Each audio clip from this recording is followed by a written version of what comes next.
Alright, here we are, BX 2024 Glendale Supercross main event with the gate about to drop here. Get the timing perfectly for looking pretty good going towards this first corner. But look at Harness sneaks up in there, and I'm gonna try to tuck back in here and just barely get the whole shot over him. So good start to the race, folks. But let's pay attention to this corner coming up. I case a triple right here, just a tad. So it's gonna slow me down a little bit. Blocked the inside, got hung up on seed there, but let's watch this back in slow-mo. I got the inside, looks like we got locked to my rear tire got locked to his front tire right there, but nevertheless, ends up pushing seed over the corner there. It looks like Harney didn't get messed up too bad with it, as I thought both seed and Harney went over the turn there, but looks like it might have just been seed, but hey buddy, you gotta check up. You can't go around outside somebody right there. You're gonna get over the berm. So anyways, that's the opening lap there for the Glendale BX 2024, which if you're on PlayStation you can download this track and check it out yourself. It's a pretty good race. Like I said, as usual, I'm gonna chop this video up to some of the action here and there and talk a little bit about the real life race, to where I went back and watched some of the highlights this morning of the race. I watched the whole event, right? So there's 2 red flags throughout the night, so that's gonna delay the racing. And it's East Coast for me, and you know, I'm getting old, man. It's hard to stay up late sometimes. And so I watched the end of the 250 race, but in between the 250 main event, the end of the 250 main event and the start of the 450 main event, I dozed off. I woke up, I think like 5 minutes has passed, so Roxon was in the lead and everything, and then I watched Jet come up and end up getting Tomac and stuff like that, and watched Cooper Webb fall back. Went back and watched some of the highlights. Plessinger was right there behind Roxon, and he goes down in this corner after a tiny little triple, so he washes out. But other than that, it's a pretty cool track, man. This track right here that we're racing on, and real life track's pretty cool. Very long rhythm sections. But the racing was all about your rhythm and timing and stuff like that, and nailing down timing. There wasn't a lot of different lines. There wasn't a lot of corners to make up time and passes on. Corners is what makes the racing really good, in my opinion. So there wasn't a whole lot of those on this track, really, as a typical Supercross. But I'm gonna go ahead and fast forward through some of this race and get to some more action here, so we're just not watching me log these laps. But real quick on this rhythm section here, that's the long rhythm section. Timing through there was key, just like in a real race and in this race right here.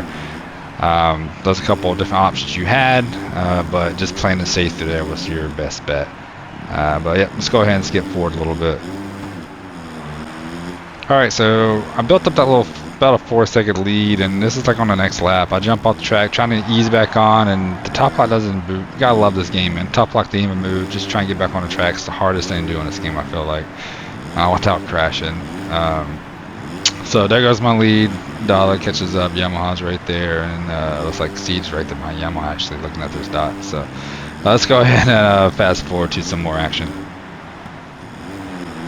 Alright, so this is about 5 minutes later in the race. I go for this big quad right here. Quad and triple through the rest of it is the main goal, and ended up jumping off the track there, getting reset. And that allows Yamaha to pull up next to me. He was cheaping me pretty good. He was clicking off some good laps. He was able to catch back up to me. So he did the smart thing. He checked up in that corner when somebody's on the inside of you. But I was giving him plenty of space through there. He comes up to the inside. Try to square him back up. Some good clean racing right here.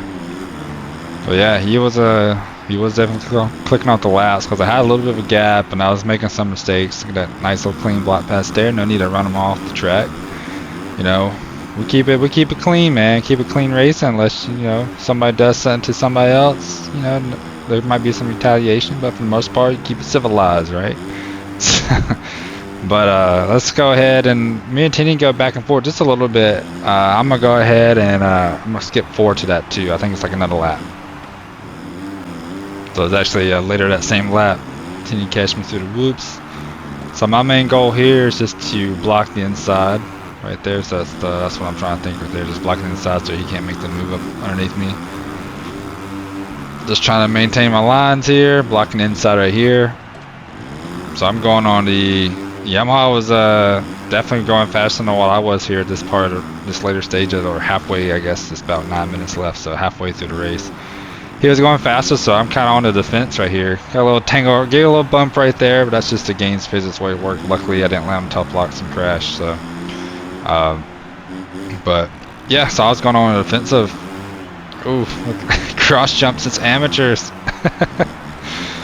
It's all good. But yeah, he was running good. Good late charge right there, and like I said, I had to go on the defensive ride and just blocking insides and stuff like that. So he rode it pretty good. Making a pass, but just making a few little mistakes right there. There's Seedless back there in third, hitting the tough blocks. But it looks like he's still right there on me. But coming up here, I think at the finish line, he ends up over jumping. The finish line on this track that we created was very short. Oh, he has the tough block right there going to that sand. That's what happened. All right, that's right. So. Thanks to that little mistake he made, it gave me some breathing room, so I can just focus on just staying consistent. So that's what I was trying to do. There's some bigger lines you can hit on this track, like I said, in that one long rhythm section.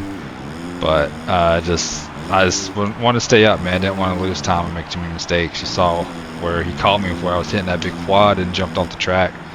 So just staying consistent and smooth. That's the way you want to do it for these long races. Like I said, we do 20 minutes plus 1 lap racing. So. But I'm gonna go ahead and fast forward here. I'm not sure if we got 8 minutes left to go in the race. I'm not sure if anybody catches back up. Let me go ahead and fast forward here towards the end, and we'll see what happens. Alright, so this final 8 minutes of the race, I kind of just click off the laps, just run on a race out there, maintain the gap. It's about a 6-second lead the whole time. So yeah, we're in here on the final lap, man. Just try not to crash, because one crash will not allow Yamaha to catch right up on me. But it's a good race overall. It's nice to stay up front and then withstand the pressure that Yamaha was providing. But just want to give a shout out to Yamaha. He's the one who made this track, so it's a pretty good track. We've had usually it's Dalo, Yamaha's been making tracks. I used to help build some of the tracks, but it's hard to find some time for that now. But those guys have been killing it with all these VX tracks this year. So again, if you're on PlayStation, go check them out. And then always every Saturday that the in real life race is happening, we'll be doing this race either before or after. Usually if it's a West Coast round, we do it before the race. East Coast rounds typically after the race. So just stay tuned for that. We got an off week coming up this next weekend. So there's an off week this weekend, so no BX race coming up. Then we'll be back in, I believe maybe Arlington's the next race. I'm not sure. I know Daytona's coming up soon, but I think it's Arlington's the next week. Next race in 2 weeks. So, but here's your results right here. Brought home the win. I think this is my 4th win out of the 6 races so far. So a lot of fun. Appreciate everybody checking out the stream, checking out the video. Like it, comment, go ahead and subscribe if you haven't done so, man. But like the video so more people can get to watch this stuff. And yeah, come join the streams, and I'll see you guys in 2 weeks. Peace.